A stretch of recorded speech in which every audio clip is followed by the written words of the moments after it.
porque es una evidencia que en Hiriko, en Epsilon, en Carrancha, en el caso de Miguel, en el caso Pinosolo o en Bidegui, hay un denominador común que se llama Partido Nacionalista Vasco. Personas ligadas directa o indirectamente al PNV aparecen como máximas beneficiarias de esas operaciones que han acabado siendo tan gravosas para el interés general de la sociedad vasca, que han visto cómo millones y millones de todos han acabado en los bolsillos de unos pocos, que será por casualidad han resultado ser del PNV.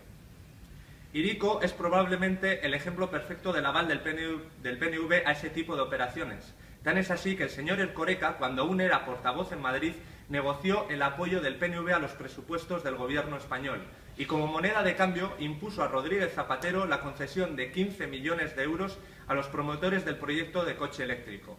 Hoy, el portavoz del gobierno vasco debería explicar a la sociedad vasca cuál fue su motivación para implicarse tan a fondo a favor de Hiriko.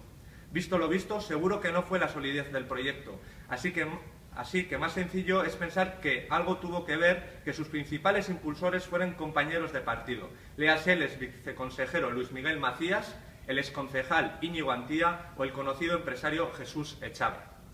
También puede ser que fuera casualidad, y lo mismo que el responsable financiero de Hiriko fuera contratado por el gobierno vasco, por el departamento de Erkoreka justamente nada más fracasar el proyecto. Hay un denominador común a todos los casos, que se llama PNV.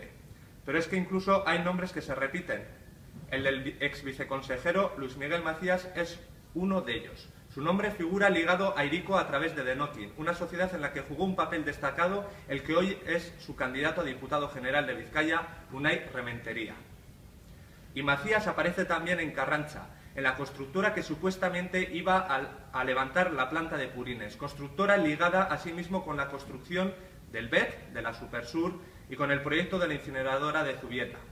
Como se ve, colaboración público-privada elevada a la máxima potencia.